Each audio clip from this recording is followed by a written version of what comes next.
እንኳን ለሆሳዕና ክብረ በዓል በሰላም አደረሳችሁ። ለመላው ክርስቲያን እምነት ተከታዮች በሙሉ ለመላው ኢትዮጵያ መልካም ነገር እመኛለሁ። እኔ ብዙ ነገሮችን አገላብጬ ተመልክቻለሁ፣ ብዙ ነገሮችን አይቻለሁ። ጤና የሌላቸው ህሊናቸው የተነካ በጣም ብዙ ህሊናቸው የታወከ ሰዎችንም ለማዳመጥ ሞክሬያለሁ። በየአቃቢያውና በየአቅራቢያው እንስት እህቶቻችንም ወንዶችንም ቢሆን ለማየት ሞክሬያለሁ። በእያንዳንዱ አካባቢ የራሴን አስተዋጽኦ ለማበርከት ጥረት አድርጌያለሁ። እውነት ለመናገር በአንደኛውም ጊዜ በየትኛውም አቅጣጫ በንጹሃን ወንድሞቼና እህቶቼ ደም ለመነገድ ግን አስቤ አላቅም። እንደው ካገኘው ሰርቼ እበላለሁ፣ ከራበኝ ተኮርትምቼ እተኛለሁ እንጂ በዚህ ደረጃ በሰው ልጅ ለመነገድ በሰው ልጅ ደም ለመራመድ ሩቅ ሄጄ አስቤም አላቅም።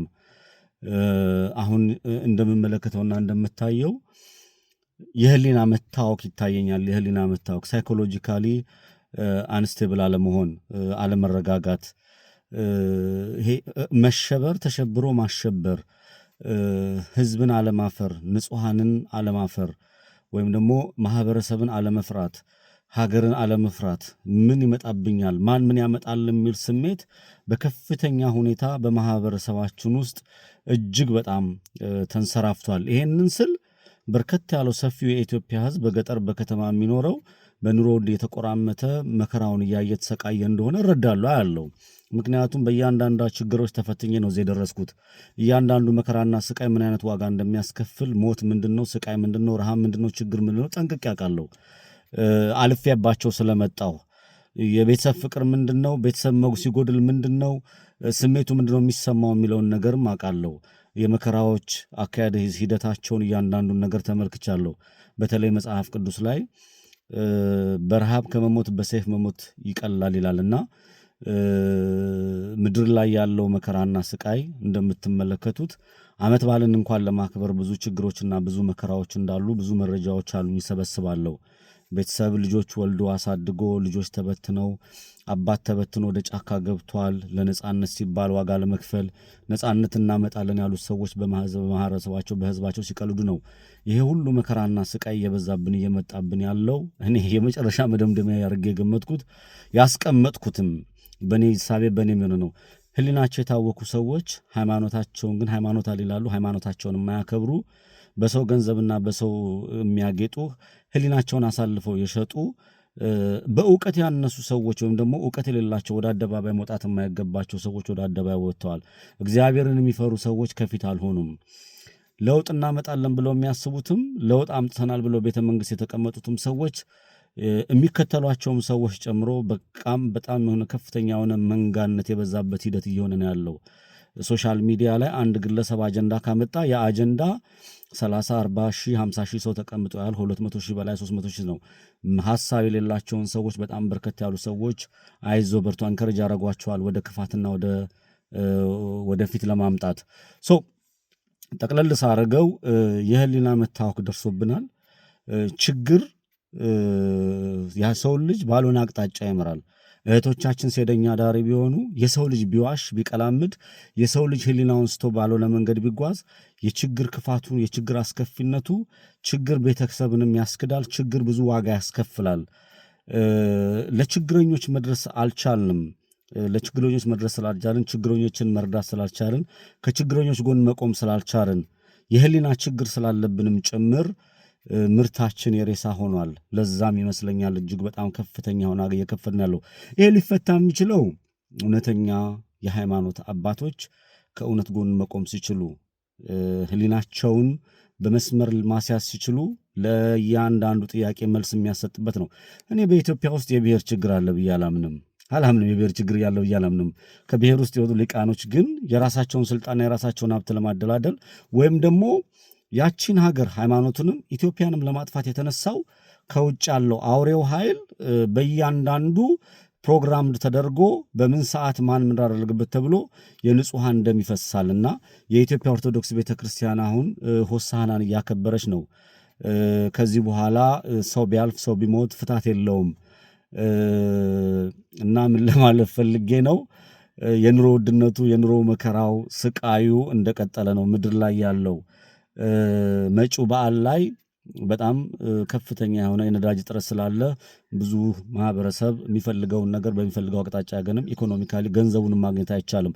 ገንዘቡንም ማግኘት ብትችል የሚያስፈልግህን ነገር መግዛት አትችልምና ሀገራችን ለችግር ጊዜ የተቀመጠ ነገር የላትም። በብዙ መንገድ ለችግር ጊዜ የሚያስፈልገን ነገር ማግኘት አንችልምና ለመፍትሄ የቀረቡ ሰዎችን ከመመልከት ችግር ላይ ችግር የሚደራርቡ ሰዎች፣ በሰው ስቃይና በሰው መከራ የሚነግዱ ሰዎች ወደፊት መጥተዋል። የህሊና መታወኩ የሚያሳየው ምንድን ነው? ሼምለስ መሆን፣ ሼመኛ አለመሆን፣ አለማፈር፣ ድርቅናና የራስን ኢንካም ብቻ መቼ እንደምበላው ባታቅም የራስን ኢንካም ማምጣት ነው እና ብዙዎች ሶሻል ሚዲያ ላሉትን በዛ ደረጃ ሲርመሰመሱ ተመልክቻችኋለሁ። ወደዚህም አለ ወደዛ እንደዚህ ለብሼ ሀበሻ ልብስ ለብሼ አደባባይ ወጣቴ እንኳን ለሆሳዕና በዓል አደረሳችሁ የሚለውን ለመልእክት ለማስተላለፍ ነው። እኔ በተለያየ ዓለም ላይ ያላችሁ ኢትዮጵያኖች፣ በተለይ የኢትዮጵያ ኦርቶዶክስ እምነት ተከታዮች፣ በተለያየ ሃይማኖት ውስጥ ያላችሁት ብሔር የሚባል የተወሸቃችሁ ምናምን ነገሩን ሰፋ አድርጋችሁ እንድታዩ ትፈልጋለሁ። ነገሮች እየጠበቡ እየሄዱ እንዳለ ነው የሚሰማኝ። እየጠበቡ ያለ ነው የሚሰማኝና እንደው ህሊናችንን ለእግዚአብሔር ብናስገዛ፣ እግዚአብሔርን ብንፈራ፣ ወደ እግዚአብሔር ብንመለስ፣ ከእውነትና ከእውነተኛ ነገር መቆም እስካልቻለን ድረስ ሞት፣ ስቃይ፣ መከራ፣ ረሃብ፣ ስደት፣ ጉስቁልና በእያንዳንዳችን ቤት ያንኳኳል። ተባባሪዎች ሆነን ስለተመለከትኩ ነው። እህቶቻችን አንደበታቸውን ሰብሰብ ቢያደርጉ፣ እውቀት የሌላቸው ወንድሞቻችን እውቀት ያላቸውን ወደፊት ቢያደርጉ፣ ይሄ ጭካኔ በውስጣቸው የተሞላ የተረጋጋ ስሜት የሌላቸው ወደኋላ የሚመለሱበትና ሐሳብ ያላቸው ምጥጥ ያደረጉ ሐሞት ያላቸው ለሕዝባቸው የሚያስቡ ኢኮኖሚካሊ ራሳቸውን ያሸነፉ በእውቀት የጠገቡ ህሊናቸውን ለአምላካቸው የሚያስገዙ ሰዎች ወደፊት ቢመጡ አሪፍ ነው ላለው በዛ ደረጃ የማንጓዝ ከሆነ ዛሬም ነገም ከነገ ወዲያም እያዘንን እያነባን እንሄዳለን የሚል ሐሳብ አለኝና በአጠቃላይ የሰሞኑን ግርግር ተመልክታችሁታል። እየተመለከትኩ ነው፣ እያየሁ ነው። በዚች ልጅ በሃና ጉዳይ አልመለስም ብዬ አስባለሁና ግን ዛሬ አንድ ነገር ልበል። አክተሮች ናቸው በየጊዜው የሚመጡት፣ ጊፍት ለቃቃሚዎች ናቸው በየጊዜው የሚመጡት፣ ፎሎ ፈላጊዎች ናቸው በየጊዜው የሚመጡት፣ ያልሰለጠኑ ወይም ደግሞ ያልተማሩ እንዳልኩት እግዚአብሔርን የማይፈሩ አላህን የማይፈሩ አላህ አምላካቸው ነው። ሁሉም በየራሱ ሃይማኖትን ማከናለ ሀገር የጋራ ነው። ያቺን ሀገር ቀጣይነት ሳይሆን በዛች ሀገር ገፈን እንብላት የሚል ከደላሎቹ በላይ እዚህ ሶሻል ሚዲያ ላይ ፎሎወር እና ጊፍት ለመልቀም የሚያስቡ ራሳቸው ግፈኛ የሆኑ ሰዎች ኬዙን ይዘውታል። የህሊና መታወኩ ከዚህ ነው የሚጀምረውና አብዛኛው ተረጋግቶ ራሱን እንዲመለከት ምክሬን አስተላልፋለሁ። በሃይማኖት ውስጥ ያላችሁ ሰዎች ጸሎት እንድታደርጉ ምክሬን አስተላልፋለሁ። በተለያየ በኢትዮጵያ ኦርቶዶክስ ቤተክርስቲያን እምነት ተከታይ ሆናችሁ ዛሬም ድረስ የኢትዮጵያ ኦርቶዶክስ ቤተክርስቲያን አማኞች እየታረዱ እየተገደሉ ነው። እነዚህ እየታረዱ የሚገደሉትን እንዴት እናድናቸው የሚለውን ነገር ማሰብ ብትጀምሩ፣ ነጭ ለብሶ ወደ ቤተክርስቲያን መሄድ፣ ነጭ ሻማ አብርቶ በአደባባይ መቆም ብዙ ነን ማለት ትርጉም አለው ብዬ አላስብም። ትርጉም ያለው ስራ ምንድን ነው? ከተበደለ፣ ከሚጨቆን፣ ከሚሞት ከወገን ጋር መቆም ነው። የፈለገ ሃይማኖት ይኑረው፣ የፈለገ ቦታ ሄደው ያንን ከእውነት ጎን ከቆምክ ለምን ብለህ ትጠይቃለህ። መንጋ አትሆንም። መንጋነታችንን የምናቆምበት መልክ መፍጠር አለብን። መንጋነት እግዚአብሔርን እንዲቀጣን እየተዘጋጀ እንዳለ ስለተሰማኝ ነው። ሰይፉ፣ መከራው፣ ስቃዩ፣ ስደቱ ዋጋ ያስከፍለናል። እኔ ለኢትዮጵያ ኦርቶዶክስ እምነት ተከታዮች ሙስሊሞች የራሳቸው መልእክት ያስተላልፋሉ። የሰው ልጅ ነፍሱን ቢያጎድል ዓለምን ቢገዛ ምን ይጠቅመዋል የሚል ጥቅስ አለ። ምንም የማይጠቅማችሁ ነገር ላይ ጊዜያችሁን አታባክኑ። ወግና ማዕረግ የሚባል ነገር አለ። የኢትዮጵያ ኦርቶዶክስ እምነት ተከታይ እህቶቻችን በአደባባይ የምታስተላልፉት የምትናገሩት ነገር ነገ ዋጋ እንዳያስከፍላችሁ። ሰይፍ የተመዘዘ ይመስለኛል። የሚሆኑ ነገሮች በሙሉ ይሆናሉ። ግድ ነው። ተረጋጉ። መረጋጋት እንዲኖር እመክራለሁ።